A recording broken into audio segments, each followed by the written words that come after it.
आदाब, ये आकाशवाणी का श्रीनगर स्टेशन है। 12:30 हो चुके हैं। अब आप एजाज अख्तर से खबरें सुनिए। वज़ीर दिफा राजनाथ सिंह जम्मू कश्मीर के दौरे पर आज श्रीनगर पहुंच गए हैं। वो यहां आला सिविल और फौजी अफसरों के साथ मौजूदा सिक्योरिटी सूरत हाल का जायजा लेंगे। ऑपरेशन सिंदूर के बाद ये उनका जम्मू कश्मीर का पहला दौरा है। वज़ीर दिफा ने श्रीनगर के बादामी बाग फौजी छावनी में हिफाजती अमले के एहलकारों के साथ मुलाकात करने के अलावा उनसे खिताब भी किया।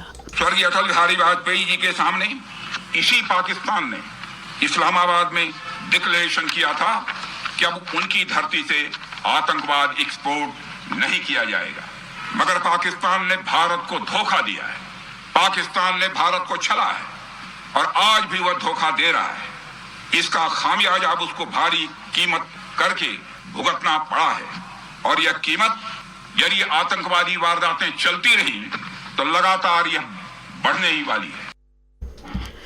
पहलगाम हमले के रद्दअमल में किए गए ऑपरेशन सिंदूर की कामयाबी के बाद मुसल्लह अफवाज के एजाज में तिरंगा यात्रा का सिलसिला जारी है।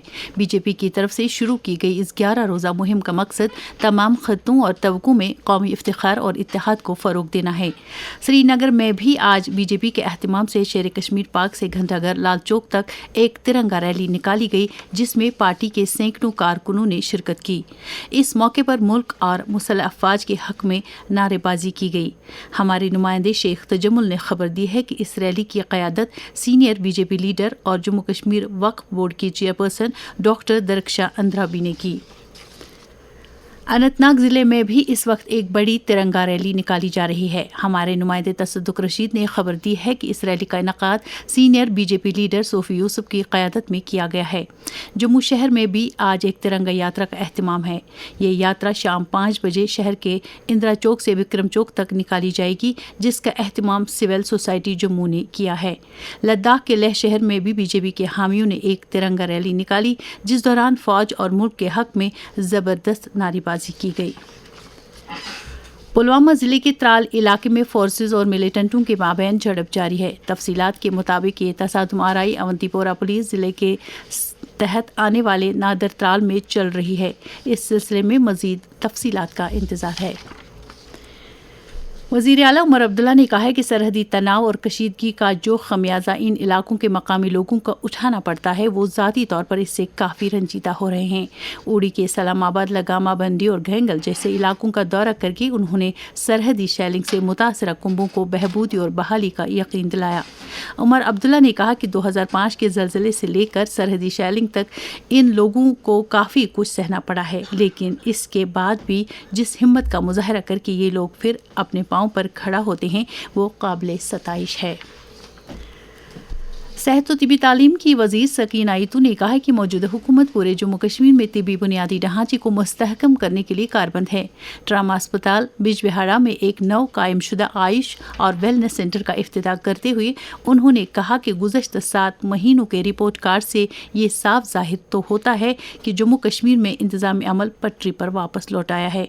सकीना आयतू ने कहा कि उमर अब्दुल्ला की क़यादत वाली सरकार समाज के हर तबके की मजमूई तरक्की के लिए पुरअज़्म है। हम चाहते हैं कि हेल्थ फैसिलिटी अच्छी से अच्छी मिल सके, लोगों का इलाज सही से हो सके, क्योंकि जब सेहत अच्छी रहेगी तभी आप आगे जो है काम कर सकते हैं। इस सरकार की जिसकी क़यादत उमर अब्दुल्ला साहब कर रहे हैं, शुरू से जो हेल्थ डिपार्टमेंट है उसके लिए काफी कुछ किया है। आपने देखा होगा जब बजट असेंबली में पेश किया गया है, सबसे ज्यादा पैसा जो हेल्थ डिपार्टमेंट के लिए रखा गया है। कुपवाड़ा जिले के सभी सरहदी तालीमी जोनों में आज भी स्कूलों में दर्स तदरीस का अमल मुअत्तल है। Director school education Kashmir doctor G Neetu ने आकाशवाणी न्यूज़ श्रीनगर से बात करते हुए कहा कि बारामूला जिले के उड़ी, झोला, चंदनवाड़ी और बुनियार के तालीमी जोनों में भी आज स्कूलों का कामकाज मुअत्तल रहेगा। उन्होंने कहा कि बांदीपोरा जिले के गुरेज तालीमी जोन में भी आज एहतियाती इक़दाम के तौर पर सभी सरकारी और निजी स्कूल बंद हैं। नाज़िम तालीम ने कहा कि ताहम अजला के बाकी मानदा तालीमी जोनों में आज मामूल के मुताबिक काम होगा। سری نگر کے بین الاقوامی ہوائی اڈے سے حج پروازوں کی روانگی کا سلسلہ جاری ہے۔ آج سری نگر ایئرپورٹ سے 4 پروازوں کے ذریعے مزید 641 عازمین کرام روانہ ہو گئے ہیں، جنہیں دلی سے آگے 2 جہازوں میں مدینہ منورہ کے لیے رخصت کیا جا رہا ہے۔ کل بھی 642 عازمین کرام سفر محمود پر روانہ ہو گئے تھے۔ واضح رہے کہ حالیہ صورتحال کے تناظر میں پروازیں احتیاط کے طور پر عارضی طور سے معطل کی گئی تھی، جو کل بحال ہو گئی۔ اس کے ساتھ ہی خبروں کا یہ بلیٹن ختم ہوا۔ ہمیں دیجیے اجازت۔ خدا حافظ۔